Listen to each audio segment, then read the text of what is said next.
ഈശോയിൽ സ്നേഹമുള്ള പ്രിയ സഹോദരി സഹോദരന്മാരെ, നമ്മൾ ആണ്ടുവട്ടത്തിലെ 21ാമത്തെ ഞായറാഴ്ചയിലായിരിക്കുക. യോഹന്നാൻ്റെ സുവിശേഷത്തിലെ 6-ാം അധ്യായത്തിലെ ഈശോയുടെ ദിവ്യകാരുണ്യ പ്രബോധനത്തിൻ്റെ അവസാന ഭാഗത്തിലേക്ക് ഈ ആഴ്ചയിൽ നമ്മൾ എത്തിച്ചേരുകയാണ്. കഴിഞ്ഞ 4 ഞായറാഴ്ചകളായി നമ്മൾ ശ്രവിച്ച യോഹന്നാൻ്റെ സുവിശേഷത്തിലെ 6-ാം അധ്യായത്തിലെ ഏറ്റവും പ്രധാനപ്പെട്ട ഒരു ഭാഗമാണ് ഇന്ന് നമ്മൾ ശ്രവിക്കുക. അല്ലെങ്കിൽ ആ ഈശോയുടെ ദിവ്യകാരുണ്യ പ്രബോധനത്തിൻ്റെ ഒരു ക്ലൈമാക്സിലേക്ക് നമ്മൾ പ്രവേശിക്കുകയാണ്. അപ്പോൾ ദിവ്യകാരുണ്യത്തെക്കുറിച്ചുള്ള ഈശോയുടെ പ്രബോധനങ്ങൾ മനസ്സിലാക്കുവാനും അംഗീകരിക്കുവാനും സാധിക്കാതിരുന്ന ഒരു വിഭാഗം യഹൂദർ അവിടുത്തെ ഉപേക്ഷിച്ച് പോവുകയാണ്. അപ്പോൾ അന്ന് വരെ അവിടുത്തെ അനുഗമിച്ചിരുന്ന ആ മനുഷ്യർക്ക് ദിവ്യകാരുണ്യത്തെക്കുറിച്ചുള്ള ഈശോയുടെ വാക്കുകൾ മനസ്സിലാക്കുവാൻ സാധിക്കാതെ അവിടുത്തെ ഉപേക്ഷിച്ച് പോയതുപോലെ ഇന്നും അനേകം മനുഷ്യർക്ക് ദിവ്യകാരുണ്യത്തെക്കുറിച്ച് ഈശോ പറയുന്നത്, അല്ലെങ്കിൽ ദിവ്യകാരുണ്യം എന്ന കൂദാശ എന്ത് എന്ന് മനസ്സിലാക്കുവാൻ സാധിക്കാതെ ഈശോയെ ഉപേക്ഷിക്കുന്നുണ്ട്. വിശ്വാസം മരിച്ച് വിശ്വാസമില്ലാതെ ആത്മാവിൽ മരവിച്ച് ജീവിക്കുന്ന അനേക മനുഷ്യർ നമ്മുടെ ചുറ്റിലുമുണ്ട്. പ്രിയപ്പെട്ടവരെ, ഈശോയെ ഉപേക്ഷിച്ച് പോയ ആ മനുഷ്യർക്ക് സംഭവിച്ചത് നമുക്ക് ആർക്കും സംഭവിക്കാതിരിക്കണം. എവങ്കേലിയം ക്രിസ്തിയിലേക്ക് സ്വാഗതം. ഇന്നത്തെ സുവിശേഷം ഇപ്രകാരമാണ്. ഈശോയുടെ പ്രബോധനം ശ്രവിച്ച് പലർക്കും അത് മനസ്സിലാക്കാനോ അംഗീകരിക്കുവാനോ സാധിക്കാതെ വരുന്നു. അപ്പോൾ അവർ യേശുവിനെ അനുഗമിക്കുന്നത് ഉപേക്ഷിക്കുവാൻ തുടങ്ങുകയാണ്. എന്തുകൊണ്ട് അവർക്ക് അത് മനസ്സിലാക്കാൻ സാധിക്കാതിരുന്നത്? കാരണം ഈശോ എന്താണ് താൻ പറയുവാൻ ഉദ്ദേശിക്കുന്നത് എന്നത് യാതൊരുവിധ വളച്ചുകെട്ടലില്ലാതെയോ ഉപമയോ പ്രതീകങ്ങളോ ഉപയോഗിക്കാതെ വളരെ വ്യക്തമായി അക്ഷരാർത്ഥത്തിൽ തന്നെയാണ് അവരോടത് പറയുന്നത്. അതുകൊണ്ട് തന്നെയാണ് അവർക്കത് അംഗീകരിക്കാൻ സാധിക്കാതെ വന്നത്. അത് കേട്ടിട്ട് അവർ പറയുകയാണ്, ഈ വചനം അതികഠിനമാണ്, ഇത് ശ്രവിക്കുവാൻ ആർക്ക് കഴിയും? അപ്പോൾ എന്താണ് ഇവിടെ അവർക്ക് ശ്രവിക്കുവാൻ കഴിയാത്ത വിധം കഠിനമായ ഈശോയുടെ വാക്കുകൾ? ഈ വാക്കുകൾ നമ്മൾ കഴിഞ്ഞ ആഴ്ചയിലെ സുവിശേഷത്തിലാണ് കാണുകയുണ്ടായത്. ഈശോയുടെ ഈ വാക്കുകൾ, സത്യം സത്യമായി ഞാൻ നിങ്ങളോട് പറയുന്നു, നിങ്ങൾ മനുഷ്യപുത്രൻ്റെ ശരീരം ഭക്ഷിക്കുകയും അവൻ്റെ രക്തം പാനം ചെയ്യുകയും ചെയ്യുന്നില്ല എങ്കിൽ നിങ്ങൾക്ക് നിത്യജീവനുണ്ടായിരിക്കുകയില്ല. ഇതാണ് അവർക്ക് ശ്രവിക്കുവാൻ കഴിയാത്ത വിധം കഠിനമായ ഈശോയുടെ വാക്കുകൾ. ഈ മനുഷ്യൻ ഇതെന്താണ് പറയുന്നത്? അദ്ദേഹം പ്രതീകാത്മകമായോ ഉപമ ഉപയോഗിച്ചോ അല്ല ഇത് പറയുന്നത്. അക്ഷരാർത്ഥത്തിൽ തന്നെയാണ് ഇത് പറയുന്നത് എന്ന് വ്യക്തമാക്കുകയും ചെയ്യുന്നുണ്ട്. എൻ്റെ ശരീരം നിങ്ങൾ ഭക്ഷിക്കുക, എൻ്റെ രക്തം നിങ്ങൾ പാനം ചെയ്യുക. എന്താണ് ഈ മനുഷ്യൻ പറയുക? ഇന്ന് വരെ ലോകത്തിൽ ഒരു നേതാവും ഒരു ഗുരുവും ഒരു സാമൂഹ്യ പരിഷ്കർത്താവും പറഞ്ഞിട്ടില്ല തൻ്റെ ശരീരം ഭക്ഷിക്കുവാനും തൻ്റെ രക്തം പാനം ചെയ്യുവാനും. എന്ത് രീതിയിലുള്ള ഒരു പ്രബോധനമാണിത്? എന്താണ് ഇതുകൊണ്ട് ഈ മനുഷ്യൻ ഉദ്ദേശിക്കുക? ഞങ്ങൾക്കിത് മനസ്സിലാക്കുവാനോ ഉൾക്കൊള്ളുവാനോ സാധിക്കുന്നില്ല, അതിനാൽ ഞങ്ങൾ നിന്നെ അനുഗമിക്കുന്നത് നിർത്തി നിന്നെ ഉപേക്ഷിച്ചു പോവുകയാണ്. ഇതാണ് അവരുടെ മനോഭാവം. അപ്പോൾ അവരെ സംബന്ധിച്ചിടത്തോളം മനുഷ്യ ശരീരം ഭക്ഷിക്കുകയും മനുഷ്യൻ്റെ രക്തം പാനം ചെയ്യുകയും ചെയ്യുക എന്നത് കാനിബാലിസമാണ്, ഒരു പരിഷ്കൃത സമൂഹത്തിന് ചേരാത്തതാണ്. അതുകൊണ്ട് ഞങ്ങൾ നിന്നെ ഉപേക്ഷിക്കുകയാണ്. മാത്രമല്ല, ഒരു യഹൂദനെ സംബന്ധിച്ചിടത്തോളം അവന് വളരെ വ്യക്തമായ ഒരു നിയമമുണ്ടായിരുന്നു. ഒരു മൃഗത്തിൻ്റെ പോലും രക്തം കുടിക്കരുത്. കാരണം ഒരു ശരീരത്തിൽ ജീവൻ സ്ഥിതി ചെയ്യുന്നത് രക്തത്തിലാണ് എന്ന് വിശ്വസിച്ചിരുന്ന ഒരു സമൂഹമാണത്. അതുകൊണ്ട് തന്നെ അവർക്ക് ദൈവത്തിൻ്റെ വ്യക്തമായൊരു കൽപ്പനയുണ്ടായിരുന്നു, രക്തം നിങ്ങൾ കുടിക്കരുത്, ഒരു മൃഗത്തിൻ്റെ പോലും. അപ്രകാരമുള്ള ഒരു യഹൂദ സമൂഹത്തിനോടാണ് ഈശോ പറയുക, നിങ്ങൾ എൻ്റെ രക്തം രക്തം പാനം ചെയ്യുകയില്ല എങ്കിൽ നിങ്ങൾക്ക് നിത്യജീവൻ ഉണ്ടാവുകയില്ലെന്ന്. അങ്ങനെ അവർ യേശുവിനെ ഉപേക്ഷിച്ച് പോവുകയാണ്. സാധാരണ നമ്മൾ കണ്ടിട്ടുള്ളത്, ഒരു നേതാവിനെ അണികൾ ഉപേക്ഷിച്ച് പോകുവാൻ തുടങ്ങുമ്പോൾ എന്താണ് സംഭവിക്കുക? നമ്മൾ ചരിത്രം നോക്കിയാലും നമ്മുടെ വർത്തമാനകാല യാഥാർത്ഥ്യങ്ങൾ നോക്കിയാലും മനസ്സിലാകും, ഒരു നേതാവിൽ അണികൾക്ക് വിശ്വാസം നഷ്ടപ്പെട്ടെന്ന് നേതാവിന് തോന്നിയാൽ ഉടനെ കോംപ്രമൈസ്, സന്ധി സംഭാഷണങ്ങൾ, വിട്ടുവീഴ്ചകളൊക്കെ ആരംഭിക്കും. അപ്പോൾ അവരെ അനുനയിപ്പിച്ച് എങ്ങനെയും തൻ്റെ കൂടെ നിർത്തുവാനാണ് ആ നേതാവ് ശ്രമിക്കുക. എന്നാൽ എന്താണ് ഇവിടെ സംഭവിക്കുക? ഈശോ എന്താണ് അവരോട് പറയുക? ഓക്കെ, നിങ്ങൾ ക്ഷമിക്കണം, നിങ്ങൾ എന്നെ തെറ്റിദ്ധരിച്ചതാണ്, ഞാൻ പറയാൻ ഉദ്ദേശിച്ചത് അങ്ങനെയല്ല, എൻ്റെ വാക്കുകൾ നിങ്ങൾ തെറ്റായി മനസ്സിലാക്കിയതാണ്, ഞാൻ പ്രതീകാത്മകമായിട്ടാണ് സംസാരിച്ചത്, എൻ്റെ വാക്കുകൾ നിങ്ങൾക്ക് ഒഫൻസിന് കാരണമായെങ്കിൽ ഞാൻ അവ തിരുത്തി പറയാം, വരൂ നമുക്ക് കോംപ്രമൈസ് ചെയ്യാം. ഇതാണോ ഈശോ പറയുന്നത്? എൻ്റെ വാക്കുകൾ നിങ്ങൾ അക്ഷരാർത്ഥത്തിൽ എടുക്കേണ്ട, നിങ്ങൾ എൻ്റെ ശരീരം അക്ഷരാർത്ഥത്തിൽ ഭക്ഷിക്കേണ്ട, നിങ്ങൾ എൻ്റെ രക്തം അക്ഷരാർത്ഥത്തിൽ പാനം ചെയ്യേണ്ട, അങ്ങനെയാണോ ഈശോ പറഞ്ഞത്? ഞാൻ ഉദ്ദേശിച്ചത് പ്രതീകാത്മകമായിട്ടാണ് എന്നാണ് ഈശോ പറയുക? നിങ്ങൾ വിശ്വസിച്ചാൽ മാത്രം മതി, ഇതൊന്നും നിങ്ങൾ അക്ഷരാർത്ഥത്തിൽ പാലിക്കേണ്ട എന്ന് ഈശോ പറഞ്ഞോ? അപ്പോൾ നമുക്കിടയിലുള്ള പലരുടെയും ചിന്തകളാണിത്. ഞാൻ യേശുവിൽ വിശ്വസിക്കുന്നു, എനിക്ക് യേശുവിനോട് സ്നേഹമാണ്, പക്ഷേ ഞാൻ പള്ളിയിൽ പോവുകയോ ദിവ്യകാരുണ്യം സ്വീകരിക്കുകയോ ദിവ്യബലിയിൽ പങ്കെടുക്കുകയോ കുമ്പസാരിക്കുകയോ കൂദാശകൾ സ്വീകരിക്കുകയോ ഒന്നും ചെയ്യുന്നില്ല, എന്നാൽ എനിക്ക് ഈശോയിൽ വിശ്വാസമുണ്ട്. അങ്ങനെയുള്ള ഒരു വിശ്വാസമാണോ തൻ്റെ ശിഷ്യനായിരിക്കുന്ന ഒരുവനിൽ നിന്ന് ഈശോ ആഗ്രഹിക്കുന്നത്? അതാണ് ഇവിടെ നമ്മൾ മനസ്സിലാക്കുക. ഈശോ ഇവിടെ വ്യക്തമായി പറയുന്നു, നിങ്ങൾ എൻ്റെ ശരീരം ഭക്ഷിക്കുകയും എൻ്റെ രക്തം പാനം ചെയ്യുകയും ചെയ്യുന്നില്ല എങ്കിൽ ഞാൻ നിങ്ങളിൽ വസിക്കുകയില്ല, നിങ്ങൾക്ക് എന്നിൽ വസിക്കുവാനും സാധ്യമല്ല. അതായത് നിങ്ങൾക്ക് യഥാർത്ഥത്തിൽ എൻ്റെ ശിഷ്യനായിരിക്കുക സാധ്യമല്ല. നിങ്ങൾക്ക് ഞാൻ ആഗ്രഹിക്കുന്നത് പോലെ എന്നെ അനുഗമിക്കുവാൻ സാധിക്കുകയില്ല, നിങ്ങൾക്ക് നിത്യജീവൻ ഉണ്ടാവുകയില്ല. അപ്പോൾ ദിവ്യകാരുണ്യത്തെക്കുറിച്ചുള്ള തൻ്റെ വാക്കുകൾ കേട്ട് മനസ്സിലാക്കാനാവാതെ, ഉൾക്കൊള്ളാനാവാതെ തന്നെ ഉപേക്ഷിച്ച് പോകുന്നവരോടുള്ള ഈശോയുടെ പ്രതികരണമാണിത്. പോകുന്നവർക്ക് പോകാം.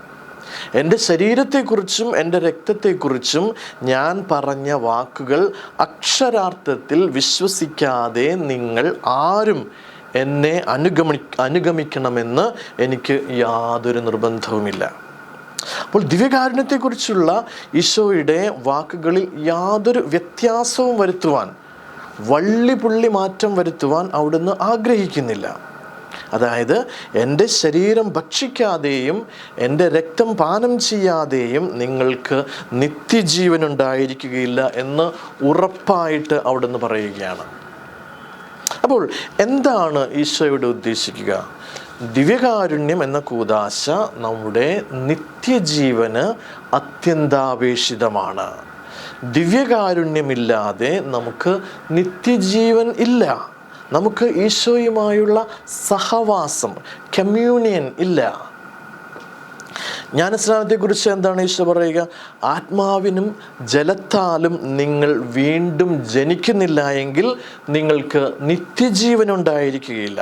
അത്രമാത്രം നിത്യജീവന് ജ്ഞാനസ്നാനം അത്യന്താപേക്ഷിതമാണ്. അതേ ഫോർമുല തന്നെയാണ് ഈശോ ദിവ്യകാരുണ്യത്തെക്കുറിച്ചും പ്രയോഗിക്കുന്നത്. എൻ്റെ ശരീരം ഭക്ഷിക്കുകയും എൻ്റെ രക്തം പാനം ചെയ്യുകയും ചെയ്യുന്നില്ല എങ്കിൽ നിങ്ങൾക്ക് നിത്യജീവൻ ഉണ്ടായിരിക്കുകയില്ല. തുടർന്ന് ഈശോ അവരോട് ചോദിക്കുകയാണ്, നിങ്ങൾക്ക് ഇത് ഇടർച്ച വരുത്തുന്നുവോ? ഇത് നിങ്ങൾക്ക് ഒഫൻസായോ? നിങ്ങൾ ഒഫൻഡഡ് ആയോ? ഈ ഒഫൻസാണ് ഇന്ന് നമ്മളെല്ലാവരും പേടിക്കുന്ന, സത്യം പറയുന്നതിൽ നിന്ന് നമ്മെ പിന്നോട്ട് വലിക്കുന്ന ഒരു ക്യാപിറ്റൽ ക്രൈം. ഞാൻ സത്യം പറഞ്ഞാൽ ആരെങ്കിലും ഒഫൻഡഡ് ആകുമോ എന്ന പേടി. നമ്മളതിനെ പൊളിറ്റിക്കൽ കറക്റ്റ്നെസ് എന്നൊക്കെ ഓമന പേരിട്ട് വിളിക്കാറുണ്ട്. എന്നാൽ ഈശോയ്ക്ക് അങ്ങനെ ഒരു പേടിയില്ല. ഞാൻ പറയുന്ന നുണ കേട്ട് നീ ആശ്വസിക്കുന്നതിനേക്കാൾ ഞാൻ ആഗ്രഹിക്കുക ഞാൻ പറയുന്ന സത്യം കേട്ട് നീ മുറിപ്പെടുക, നീ ഒഫൻഡഡ് ആവുക എന്ന് തന്നെയാണ്. സത്യത്തിലേക്ക് അങ്ങനെ നീ ഒഫൻഡഡ് ആയാൽ മാത്രമേ സത്യത്തിലേക്ക് നിനക്ക് യാത്ര ചെയ്യുവാൻ കഴിയുകയുള്ളൂ. സത്യം കേട്ട് മുറിപ്പെട്ടാൽ മാത്രമേ സത്യത്തെ എത്തിപ്പിടിക്കുവാൻ നിനക്ക് സാധിക്കുകയുള്ളൂ. ഇന്ന് അസത്യം സ്വീകരിച്ചുകൊണ്ട് ആശ്വാസം കണ്ടെത്തുന്ന മനുഷ്യരുണ്ട്. അവരോടൊക്കെ ഒരു പ്രവാചക ദൗത്യത്തോടെ സത്യം വിളിച്ചു പറഞ്ഞ് സത്യം കൊണ്ട് അവരെ ഒഫൻഡ് ചെയ്യാനും അങ്ങനെ ആ സത്യത്തെ കണ്ടെത്താൻ അവരെ സഹായിക്കുവാനും സഭയ്ക്ക് നമുക്ക് ദൗത്യമുണ്ട്. ഭ്രൂണഹത്യ പാപമാണ്, മനുഷ്യജീവനെ ഇല്ലാതാക്കുകയാണ്, അത് കൊലപാതകമാണ്. ഇതാണ് സത്യം. ഈ സത്യം പറഞ്ഞ് ഒഫൻഡഡ് ആകുന്നവർ ഒഫൻഡഡ് ആകട്ടെ, അല്ലാതെ നുണ പറഞ്ഞ് അതിൽ ആശ്വാസം കണ്ടെത്താൻ ശ്രമിക്കരുത്. അതുപോലെ തന്നെയാണ് ഹോമോസെക്ഷുവാലിറ്റി, സ്വവർഗ ലൈംഗികത, അത് പാപമാണ് എന്ന സത്യം പറയുമ്പോൾ ഒഫൻഡഡ് ആകുന്നവർ ഒഫൻഡഡ് ആകട്ടെ. ഇതൊന്നും ഒരു കുഴപ്പവുമില്ല, ഇതെല്ലാം ദൈവം അനുവദിച്ചിരിക്കുന്നു എന്ന നുണ പറഞ്ഞ് അവരെ ആശ്വസിപ്പിക്കുക എന്നതല്ല ക്രൈസ്തവ പ്രവാചക ധർമ്മം. സത്യം പറയാതെ നുണ പറഞ്ഞ് ആശ്വസിപ്പിക്കുന്ന രീതി അത് ക്രിസ്തുവിൻ്റേതല്ല. സത്യം പറയുമ്പോൾ ഇടർച്ചയുണ്ടാകട്ടെ. ക്രിസ്തു അത് തന്നെയാണ് പറയുന്നത്. നിങ്ങൾക്ക് ഇടർച്ചയുണ്ടായോ? ഈശോ എന്നിട്ട് തുടരുകയാണ്, നിങ്ങൾക്ക് ഈ വാക്കുകൾ നിങ്ങൾക്ക് ഇടർച്ച വരുത്തുന്നുവോ? അങ്ങനെയെങ്കിൽ മനുഷ്യപുത്രൻ ആദ്യം ആയിരുന്നിടത്തേക്ക് ആരോഹണം ചെയ്യുന്നത് നിങ്ങൾ കണ്ടാലോ? ആത്മാവാണ് ജീവൻ നൽകുന്നത്, ശരീരം ഒന്നിനും ഉപകരിക്കുന്നില്ല. നിങ്ങളോട് ഞാൻ പറഞ്ഞ വാക്കുകൾ ആത്മാവും ജീവനുമാണ്. എന്നിൽ വിശ്വസിക്കാത്തവരായ നിങ്ങളിൽ ചിലരുണ്ട്. ഞാൻ ആരെന്നും തന്നെ ഒറ്റിക്കൊടുക്കുവാൻ പോകുന്നവൻ ആരെന്നും ആദ്യം മുതൽ തന്നെ അവൻ അറിഞ്ഞിരുന്നു. അവൻ പറഞ്ഞു, ഇതുകൊണ്ടാണ് പിതാവിൽ നിന്ന് വരം ലഭിച്ചാലല്ലാതെ എൻ്റെ അടുക്കിലേക്ക് വരുവാൻ ആർക്കും സാധിക്കുകയില്ല എന്ന് ഞാൻ നിങ്ങളോട് പറഞ്ഞത്. തുടർന്നാണ് മുഴുവൻ സുവിശേഷങ്ങളിലും നാം കാണാത്ത ഒരു കാഴ്ച നാം ഇവിടെ കാണുക. യേശുവിൻ്റെ വാക്കുകൾ കേട്ടിട്ട് ജനങ്ങൾ യേശുവിനെ ഉപേക്ഷിച്ചു പോകുന്നു. എല്ലാ സുവിശേഷങ്ങളിലും നമ്മൾ കാണുന്നത് എന്താണ്? അവൻ്റെ വാക്കുകൾ കേട്ട് അനേകം പേർ അവനിൽ വിശ്വസിച്ചു എന്നാണ്. ആദ്യമായി യേശുവിൻ്റെ വാക്കുകൾ കേട്ടിട്ട് യേശുവിനെ ഉപേക്ഷിച്ചു പോവുകയാണ്. പ്രിയപ്പെട്ടവരെ, ഈശോ അവരോട് പറഞ്ഞ ആ മറുപടിയിൽ നിന്ന് രണ്ട് പ്രധാനപ്പെട്ട ഈശോയെക്കുറിച്ചുള്ള രഹസ്യങ്ങൾ നമുക്ക് മനസ്സിലാക്കാൻ സാധിക്കും. ഈശോയെക്കുറിച്ചുള്ള ആ രണ്ട് രഹസ്യങ്ങൾ കൂടെ ശരിയായി മനസ്സിലാക്കുമ്പോഴാണ് ഈ സുവിശേഷം മുഴുവനും, പ്രത്യേകിച്ച് യോഹന്നാൻ്റെ സുവിശേഷം 6-ാം അധ്യായത്തിലെ ഈശോയുടെ ദിവ്യകാരുണ്യ പ്രബോധനം പൂർണ്ണമായി മനസ്സിലാക്കുവാനായിട്ട് നമുക്ക് സാധിക്കുക. ഒന്നാമത്തേത്, ഈശോയുടെ ദൈവിക വ്യക്തിത്വത്തെക്കുറിച്ചുള്ള രഹസ്യം. അതായത് ഈശോ ദൈവമാണ്. അതാണ് ഈശോയുടെ വാക്കുകളിലൂടെ പ്രകടമാകുന്ന ഒന്നാമത്തെ രഹസ്യം. രണ്ടാമത്തേത്, അവിടുത്തെ ശരീരത്തോടെയുള്ള ഉത്ഥാനത്തെക്കുറിച്ചും സ്വർഗാരോഹണത്തെക്കുറിച്ചുമാണ്. ഈ രണ്ട് രഹസ്യങ്ങൾ അവിടുന്ന് എങ്ങനെയാണ് വെളിപ്പെടുത്തുന്നതെന്ന് നമുക്ക് നോക്കാം. അപ്പോൾ ദിവ്യകാരുണ്യ പ്രബോധനം കൂടുതൽ ആഴത്തിൽ മനസ്സിലാക്കുന്നതിന് ഈ രണ്ട് രഹസ്യങ്ങൾ മനസ്സിലാക്കേണ്ടത് അത്യാവശ്യമാണ്. എന്താണ് ഈശോ ഇവിടെ വെളിപ്പെടുത്തുന്ന ഈശോയുടെ ദൈവികതയെക്കുറിച്ചുള്ള രഹസ്യം? അപ്പോൾ ഒരു മനുഷ്യൻ മറ്റുള്ളവർക്ക് തൻ്റെ ശരീരം ഭക്ഷിക്കാൻ കൊടുക്കും, തൻ്റെ രക്തം പാനം ചെയ്യാൻ കൊടുക്കും എന്ന് പറഞ്ഞാൽ എന്താണ് നമ്മൾ മനസ്സിലാക്കുക? രണ്ട് കാര്യങ്ങളാണ്. ഒന്ന്, അവൻ നുണ പറയുന്നു. രണ്ടാമത്തെ ഒരു പോസിബിലിറ്റി എന്താണ്? അവന് ഭ്രാന്താണ്. അപ്പോൾ ഈ രണ്ട് സാധ്യതകളാണ് നമുക്ക് മനസ്സിലാവുന്നത്. ഒന്നുകിൽ നുണയനാണ്, അല്ലെങ്കിൽ ഭ്രാന്തനാണ്. എന്നാൽ ഇവിടെ മൂന്നാമത്തെ ഒരു ഓപ്ഷൻ കൂടെയുണ്ട്. ഒന്നുകിൽ നുണയൻ, അല്ലെങ്കിൽ ഭ്രാന്തൻ. മൂന്നാമത്തെ ആ ഒരു ഓപ്ഷൻ എന്താണ്? അവൻ ദൈവമായിരിക്കും. കാരണം മനുഷ്യന് സാധിക്കാത്ത കാര്യങ്ങൾ സാധ്യമായത് ദൈവത്തിന് മാത്രമാണ്. ഈശോ ഇവിടെ താൻ ആരാണെന്ന് വ്യക്തമാക്കുകയാണ്. ഈ ഭാഗത്ത് തന്നെ ഈശോ പറഞ്ഞിട്ടുണ്ട്, ഞാൻ സ്വർഗത്തിൽ നിന്ന് ഇറങ്ങിയവനാണ്. എന്നിട്ട് ഈശോ അവരോട് ചോദിക്കുന്നു, എൻ്റെ ഈ വാക്കുകൾ നിങ്ങൾക്ക് ഇടർച്ചയുണ്ടാക്കുന്നെങ്കിൽ മനുഷ്യപുത്രൻ ആദ്യം ആയിരുന്നിടത്തേക്ക് ആരോഹണം ചെയ്യുന്നത് നിങ്ങൾ കണ്ടാലോ? എൻ്റെ ശരീരം ഭക്ഷിക്കുക, എൻ്റെ രക്തം പാനം ചെയ്യുക എന്ന് പറയുന്നതിനേക്കാൾ അതിസ്വാഭാവികമാണ്, അല്ലെങ്കിൽ അവിശ്വസനീയമാണ് ഒരു മനുഷ്യൻ സ്വർഗത്തിലേക്ക് ആരോഹണം ചെയ്യുന്നത്. ഈശോ സ്വർഗത്തിലാണ് ആദ്യം ആയിരുന്നത്. അവിടേക്ക് തന്നെ അവിടുന്ന് ആരോഹണം ചെയ്യുന്നത് നിങ്ങൾ കണ്ടാലോ? അപ്പോൾ നിങ്ങൾക്ക് ഇതിനേക്കാൾ വലിയ ഇടർച്ചയുണ്ടാകില്ലേ? ഈശോയുടെ തൻ്റെ ദൈവികത വെളിപ്പെടുത്തുന്ന ഒരു അവസരമായിട്ട് ഇതിനെ കാണുകയാണ്. ഇതിനോട് സമാനമായ മറ്റ് അവസരങ്ങൾ നമ്മൾ സുവിശേഷത്തിൽ കാണുന്നുണ്ട്. ഉദാഹരണത്തിൽ മർക്കോസിൻ്റെ സുവിശേഷം 2-ാം അധ്യായം 5-ാമത്തെ വാക്യം. ഇവിടെ ഈശോ ഒരു തളർവാദ രോഗിയോട് ഇപ്രകാരം പറയുന്നുണ്ട്, മകനെ, നിന്റെ പാപങ്ങൾ ക്ഷമിക്കപ്പെട്ടിരിക്കുന്നു. അപ്പോൾ ഈശോയുടെ വാക്കുകൾ കേൾക്കുന്നവർക്ക് അവനിൽ ഇടർച്ചയുണ്ടാകുന്നു. അവർ ചോദിക്കുന്നു, പാപങ്ങൾ ക്ഷമിക്കുവാൻ ഇവൻ ആരാണ്? ദൈവത്തിനല്ലാതെ മറ്റാർക്കാണ് പാപങ്ങൾ ക്ഷമിക്കുവാൻ സാധിക്കുക? ഉടനെ ഈശോ തൻ്റെ ദൈവികത അവിടെ വെളിപ്പെടുത്തുകയാണ്. ഭൂമിയിൽ പാപങ്ങൾ മോചിക്കുവാൻ മനുഷ്യപുത്രന് അധികാരമുണ്ടെന്ന് നിങ്ങൾ അറിയേണ്ടതിന് ഞാൻ ഇവനോട് പറയുന്നു, നിന്റെ കിടക്കയും എടുത്ത് വീട്ടിലേക്ക് പോവുക. ഇവിടെ ഈശോയുടെ ദൈവികമായ അധികാരം, സ്വർഗത്തിൽ നിന്നുള്ള അധികാരം, ഞാൻ സ്വർഗത്തിൽ നിന്നുള്ള ദൈവമാണ് എന്ന രഹസ്യം അവിടുന്ന് വെളിപ്പെടുത്തുകയാണ്. മറ്റൊരു അവസരത്തിൽ ഈശോയുടെ ശിഷ്യന്മാർ സാബത്തിൽ അനുവദനീയമല്ലാത്ത ഒരു കാര്യം ചെയ്യുമ്പോൾ ഫരിസേയർ അവരെ വിമർശിക്കുന്നുണ്ട്. അപ്പോൾ ഈശോ എന്താണ് അവരോട് പറയുക? ഈശോ പറയുന്നു, ദേവാലയത്തേക്കാൾ ശ്രേഷ്ഠമായ ഒന്ന് ഇവിടെയുണ്ട്. മനുഷ്യപുത്രൻ സാബത്തിൻ്റെയും കർത്താവാണ്. യഹൂദരെ സംബന്ധിച്ചിടത്തോളം ഈ ഭൂമിയിൽ ഏറ്റവും ശ്രേഷ്ഠമായത് ജെറുസലേം ദേവാലയമാണ്. കാരണം ജെറുസലേം ദേവാലയം എന്നാൽ ഈ ഭൂമിയിലെ ദൈവത്തിൻ്റെ വാസസ്ഥലമാണ്. ഇനി എന്തെങ്കിലും ഈ ജെറുസലേം ദേവാലയത്തിനേക്കാൾ ശ്രേഷ്ഠമായിട്ട് ഉണ്ട് എങ്കിൽ അത് ദൈവം മാത്രമാണ്. അത് ദൈവം മാത്രമാണ്. അപ്പോൾ എന്താണ് ഇവിടെ വെളിപ്പെടുത്തുന്ന ഈശോയുടെ? ഈശോയോട് പറയുന്നത് എന്താണ്? ദേവാലയത്തേക്കാൾ ശ്രേഷ്ഠമായത് ഞാനാണ്. അതായത് ദേവാലയത്തേക്കാൾ ശ്രേഷ്ഠമായത് ദൈവം മാത്രമാണെങ്കിൽ അത് ഞാനാണ്, ആ ദൈവം ഞാനാണ്. അപ്പോൾ ഈശോയുടെ ദൈവികതയുടെ വെളിപ്പെടുത്തൽ, ഞാൻ ദൈവമാകുന്നു എന്ന രഹസ്യം അവിടുന്ന് അവർക്ക് വെളിപ്പെടുത്തി കൊടുക്കുകയാണ്. അതായത് ദിവ്യകാരുണ്യത്തെക്കുറിച്ചുള്ള ഈശോയുടെ അവർ പറഞ്ഞതുപോലെ കഠിനമായ വാക്കുകൾ മനസ്സിലാക്കേണ്ടത് ഈശോ ദൈവമാണ് എന്ന യാഥാർത്ഥ്യത്തിൻ്റെ പശ്ചാത്തലത്തിലും പിൻബലത്തിലുമാണ്. ദൈവമായിരിക്കുന്നത് കൊണ്ടാണ് അവിടത്തേക്ക് തൻ്റെ ശരീരം നമുക്ക് ഭക്ഷണമായും തൻ്റെ രക്തം നമുക്ക് പാനീയമായും നൽകാൻ സാധിക്കുന്നത്. ഈശോ ദൈവമായിരിക്കുന്നത് കൊണ്ടാണ്. ദൈവം എന്ന നിലയിൽ അവിടത്തേക്ക് അതിനുള്ള ശക്തിയും അധികാരവുമുണ്ട്. അതുകൊണ്ടാണ് അവിടുന്ന് പറയുക, എൻ്റെ ശരീരം യഥാർത്ഥ ഭക്ഷണവും എൻ്റെ രക്തം യഥാർത്ഥ പാനീയവുമാണെന്ന്. ഞാൻ നിങ്ങൾക്ക് അവ നൽകുന്നു, അതുമൂലം ഞാൻ നിങ്ങൾക്ക് നിത്യജീവൻ നൽകും. അതോടൊപ്പം തന്നെ ഈശോ അവരുടെ അവിശ്വാസത്തിൽ, ഈശോ മനുഷ്യപുത്രൻ ആദ്യം ആയിരുന്നിടത്തേക്ക്, അതായത് ലോകത്തിൻ്റെ സൃഷ്ടിക്ക് മുൻപ് തന്നെ താൻ എവിടെയാണോ ആയിരുന്നത് അവിടേക്ക് താൻ ആരോഹണം ചെയ്യുന്നതിനെക്കുറിച്ച് പറഞ്ഞുകൊണ്ടാണ് താൻ ദൈവമാണെന്നുള്ള യാഥാർത്ഥ്യം അവർക്ക് വെളിപ്പെടുത്തി കൊടുക്കുന്നത്.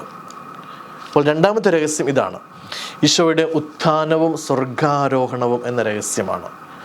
ദിവ്യകാരുണ്യത്തെക്കുറിച്ചുള്ള ഈശോയുടെ വാക്കുകൾ മനസ്സിലാക്കുവാനുള്ള നമുക്കുള്ള രണ്ടാമത്തെ ഒരു സഹായമാണ് ഈശോയുടെ ഈ ദൈവിക രഹസ്യത്തിൻ്റെ വെളിപ്പെടുത്തൽ. ഈശോ പറഞ്ഞു, മനുഷ്യപുത്രൻ ആദ്യം ആയിരുന്നിടത്തേക്ക് ആരോഹണം ചെയ്യുന്നത് നിങ്ങൾ കണ്ടാലോ?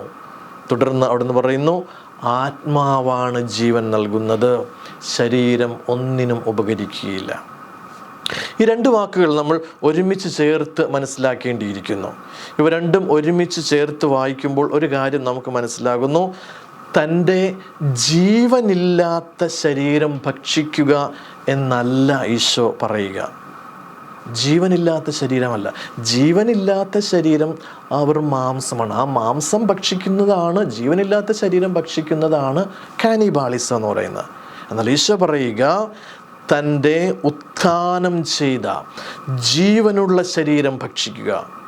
ഈശോ ദിവ്യകാരുണ്യത്തിലൂടെ നമുക്ക് നൽകുന്നത് ഈശോയുടെ ജീവനില്ലാത്ത ശരീരമല്ല, മറിച്ച് ഉത്ഥാനം ചെയ്ത മഹത്വമേറിയ ജീവനുള്ള ശരീരമാണ്.